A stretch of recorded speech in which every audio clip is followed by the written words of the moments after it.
we go.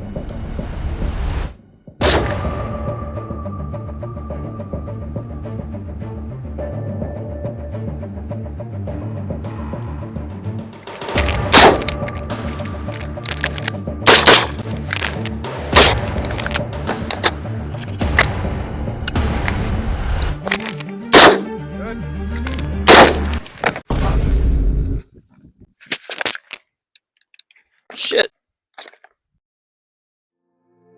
So the purpose of this video is to not necessarily dive deep into how this is set up as a general purpose rifle or a GPR, but rather this is simply an overview as to the parts that I have on my build here, from the optic, from the muzzle device, grip, magazine, all the little small details.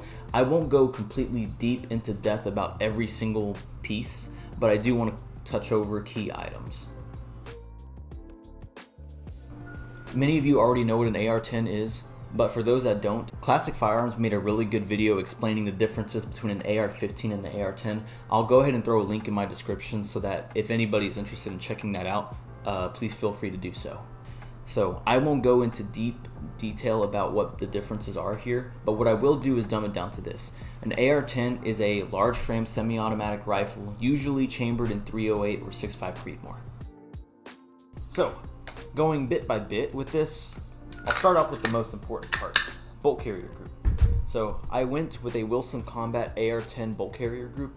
I specifically went with this because of the double ejectors, and I'll show some better photos here, but I wanted to make sure that reliability with ejection was not going to be a problem with this build. I've heard little rumors here and there on forums about ejection issues when it comes to specifically Aero Precision AR10s, and I'm hoping that this will mitigate some of those problems. So that's why I went with this here. So from there, I'll get some of the easier stuff out of the way as well. Alright, next up I got the Breek Arms Warhammer charging handle. I took a chance going with Breek Arms and I have not been disappointed.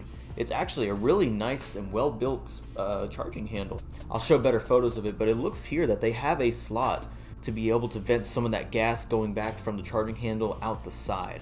How well it works, I don't know. Normally I'd go with Radian or Aero Precision, and I'll be honest, I went with this because of availability. I couldn't get a hold of any Aero Precision or Radian at the moment, so I went with this and I haven't looked back. Moving from there, I went with a 16-inch Ballistic Advantage Hansen profile barrel.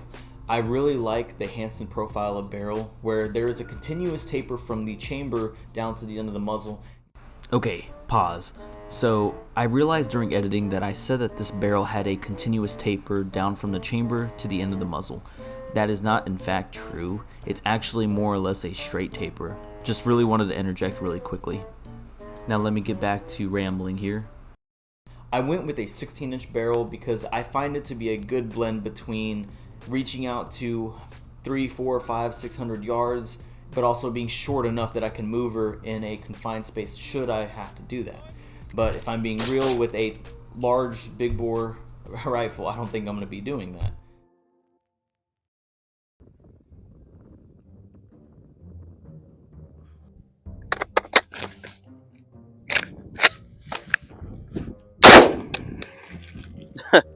Alrighty.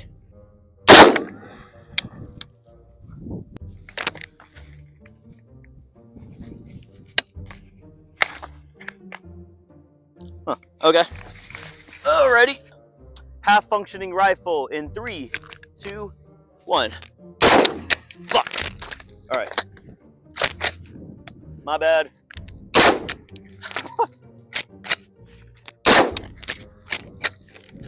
Bolt action AR10. Fuck. Damn it. This will be fun. Alright, we're good.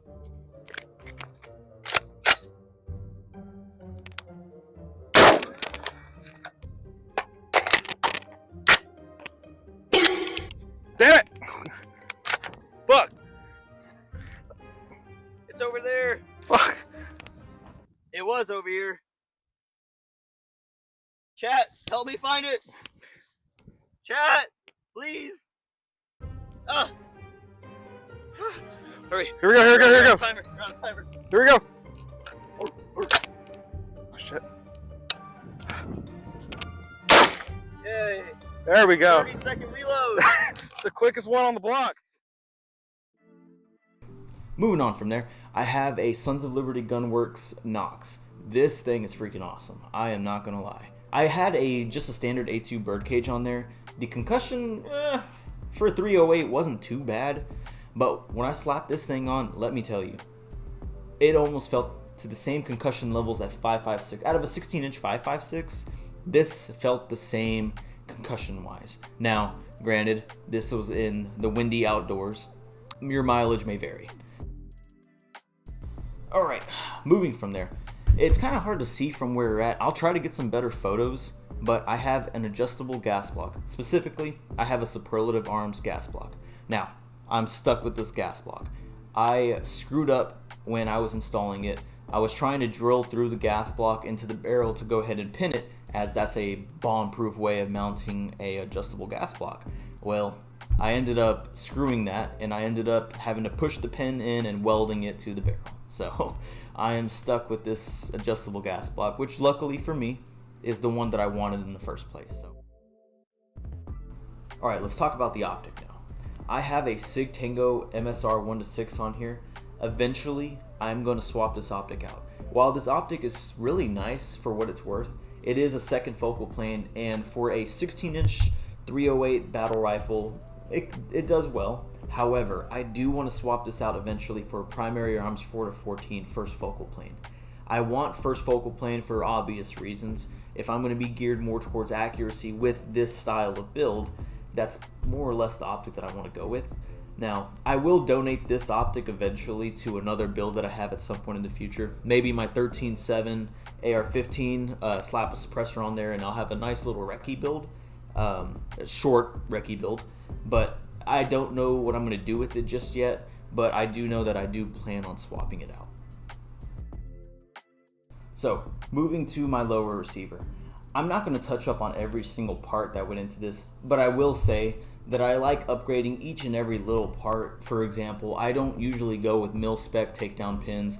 I usually don't go with your mil-spec trigger springs. I usually don't go with your mil-spec buffer and spring. I like upgrading little bits and pieces. Maybe it's a waste of money, maybe it's not needed, but it's just little touches like that I like to personally upgrade on my rifles. So I have a Sons of Liberty Gunworks Liberty Fighting trigger. I love this trigger. However, I wanted to lower down the pull weight down from a solid 6 down to a 4.5. So I bought the JP Enterprise 4.5 pound trigger kit, and I went ahead and installed it here. The trigger pull is very nice. It's definitely lighter than your 6-pounder, and it definitely has some force putting the hammer forward. Maybe I might swap that hammer spring back just so that I know that I will never have any kind of light primer strikes or anything of that sort. But it is very nice for what it's worth. Moving from there, I do also have an ambi selector here. I will be honest, I did not prepare well enough, and I believe that this is a Arma spec ambi safety. Usually I would go with Battle Arms Development or even Radian for that matter, but I think I got these on a sale. I'll probably cut back into the future and put the correct information here. So, buffer tube. So I have Aero Precision's enhanced buffer tube. I will throw a few photos on here of why I did this, but I wanted to eliminate any chances of carrier tilt. Aero Precision went ahead and added some lips on the end of it that will support the rear tail end of your bolt carrier group, and it's just little touches like that that I do like to make sure all work in conjunction on my rifle. Alright, lastly, I have a Magpul SLS stock on here. I like their stocks, specifically the SLS, for the cheek weld that it has on here. And also, it looks pretty sick. And that's ultimately what matters about anything, right? If it looks cool. But in all seriousness, I also have the ability to store CR123 batteries, rubber bands, Ear Pro, any smaller items that I can shove in the storage tubes, I can shove in there. I do plan on keeping additional CR123 batteries, but I don't know what else. I will do more research and see what I can store in there. Alrighty, so with these items out of the way, I'm sorry that I've been yapping for so long. So on my magazines, on each of my magazines at the moment, I have Magpul's Ranger base plates on here. Now, because it is a smaller 20 round magazine, and I know that there are 25 rounders out there, I like the look and the feel of the 20 rounders though. And I really like with the Ranger base plate on here, it actually gives me a little place to put my pinky on. For example, what that little ledge does is allow me to go ahead and stick this into the magazine well and be able to fully seat it in. Now, for YouTube purposes, I cannot put the magazine into the mag well. I know, it's silly. However, I just wanted to show another little touch that helps improve the overall quality of the build.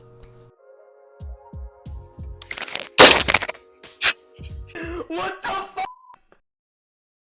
So after going over some of my components that I have on my build here, I did want to go ahead and touch up on the issue that I had. So with every other part of my build, I had no issue at all. The only one problem that I did have was a failure to go into battery. So what was happening was I was very confused that I was able to fire rounds and sometimes it would work and sometimes it wouldn't. But when it wouldn't work, what would happen is it would load a round, but it wouldn't fully go into battery. Fuck, dude. Almost as though it just didn't have enough oomph to go into place. So what I realized was I had a Armaspec AR10 recoil spring installed. This was a newer Gen 4. I was really excited to have it kind of match my AR15. I have the Armaspec SRS for AR15 in my 13.7, and I wanted to kind of mimic the two rifles with like and kind parts, but obviously parts that were meant for an AR10. But unfortunately, I don't think this is going to work for me. Controlling the recoil was no problem. However, it just did not have enough oomph to push the bolt carrier into battery. So I have since swapped it out with this Griffin Armament extra power recoil spring, and it has no issues at all whatsoever. It fully puts the bolt into battery, and I have not had a single issue since. So I'm really excited that I have since solved the problem, and so far I have no more issues with my AR10. I really am passionate about the little pieces that I put into my build, and I wanted to make this video as a creative outlet. I do want to make a video about my 13.7 AR-15 setup, my TSOS 1911, the M45A1 clone, as well as my Glock 17. I have a couple creative projects that I do want to do. I just ask that if you happen to find my videos, give them a watch. I won't ask anybody to subscribe. I'm not in it for the money. So thank you for watching. God bless. Thank you.